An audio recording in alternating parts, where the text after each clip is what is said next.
Hey everybody, and thanks for joining us on another Sandia Mountain Natural History Center quick trip. You've heard of a nature hike before? Today, we're going on a nature bike. Let's go ahead and get started.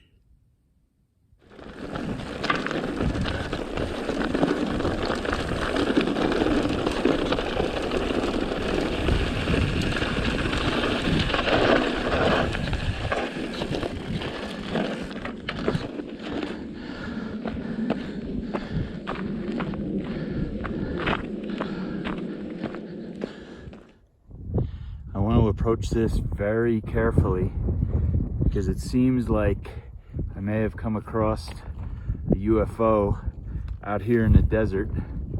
So I've got to be very, very cautious. I don't want to be abducted by aliens.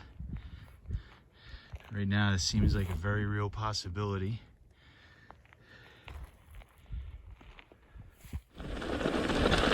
Those aliens were pretty crazy, but you're gonna have to wait until the end of the video to see how I dealt with them. So today, we're out on what I call a nature bike.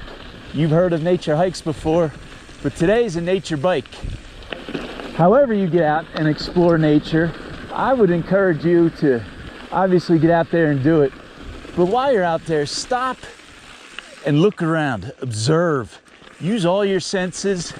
Think about what you're seeing, and once you get to be a good observer, you will see lots more than you ever expected.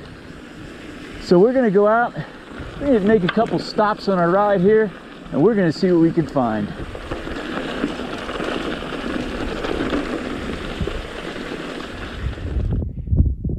Here on the trail we can see a good representation of life zones. Here where I am, about 6,000 feet, we have no snow. And as we look going up the mountain, we have more and more snow. And near the top of the mountain, we can actually see a little bit of, it's kind of hard to tell on the video, but a snow squall. It's probably flurrying lightly up there. We can also learn a lot more about the mountains by just looking where the snow is. It's mostly, we're heavier on these north-facing slopes. The slopes that get less sun during the day. This is a cool plant.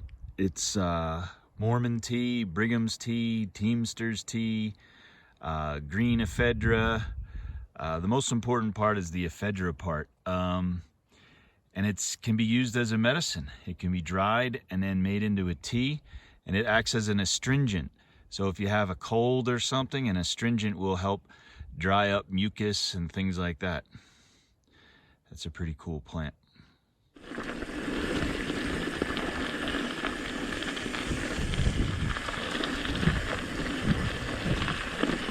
We're coming into a little wash here where water has come down the mountain, and that's often a good spot to find a lot of cool stuff, some wildlife, some different plants, because in the desert, water is life, and a wash like this is often where we can find it. Down in the bottom of this wash, where there's a little bit more moisture, we have an oak tree, in this case a spiny live oak. But the really cool thing on this oak is we have found a gall. Galls are a reaction by the tree to insect eggs. So the insect lays an egg on the tree, and the tree reacts by growing this gall around it. Protects the tree, but then it also protects the insect eggs. Taking a closer look under this spiny live oak, or Sonoran scrub oak, I found this hole, probably a rabbit or pack rats or something like that, tough to tell. But looking under trees is always a good spot to find evidence of animals. This wash being full of rocks that have been washed down from various layers of the mountain and kind of mixed is a great sort of place to study the diversity of geology of the Sandias. We have two types of sandstone. We have a greenstone. We have just regular old limestone. We have piece of granite over there. So just a big diversity of rocks right here in one small area, because they've all been washed down from the mountain in this wash. This is a big piece of granite, over 1 billion years old. Makes up a huge portion of the Sandias. It's what gives the Sandias that pinkish glow at sunset. And if we look right over here, yet another animal hole under a tree. I suspect that a lot of these holes that we're finding under trees are left by jackrabbits, because we're finding a lot of large jackrabbit scat. This narrow leaf yucca seed pod has been picked completely clean by birds. It's a great ecological relationship because the yucca has its seed spread around while providing food for the birds. And here we have a 4-winged saltbrush, another great wintertime food for animals here in the desert.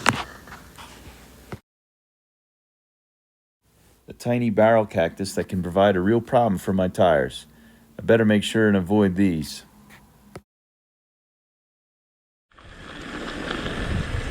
Out in the open here, juniper trees like the one in front of us often yield some pretty cool finds. Let's see what we can find. So I stopped here by this juniper tree, and this is a perfect example of what I'm talking about. If you slow down for a minute and start taking a look and thinking about things, there's animal evidence and lots of neat stuff all around. For example, it may not seem like much, but if we come down here, we see this pinon pine cone. The problem is there's no pinon trees within probably half a mile of here. I've been riding around looking for them, haven't seen any.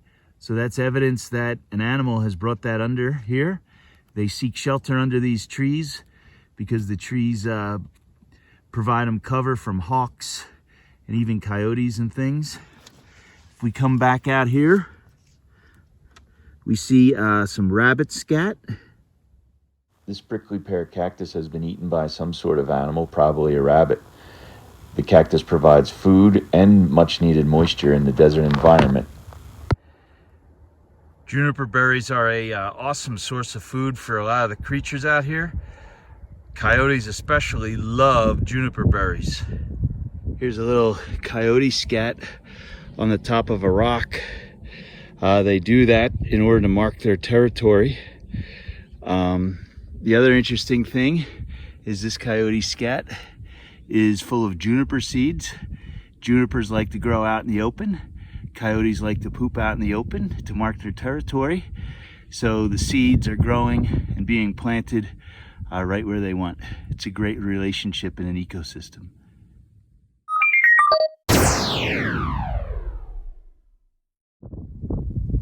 I'm just teasing everyone. This is not a spaceship. What it is a wildlife drinker. So when it rains or snows, the water runs down the dome into a reservoir down below, and then comes out here and is a spot where animals then can drink. I don't see any animal evidence around right now, but obviously the drinker is dry. But in the past, I have found lion tracks around this drinker. Hopefully you learned something today, and if nothing else, remember to get outside, slow down, take a look around, use your brain, think about what you're looking at, and you'll discover a lot more on your outdoor adventures. Thanks for watching today. Please remember to like and subscribe. We'll see you on the next video.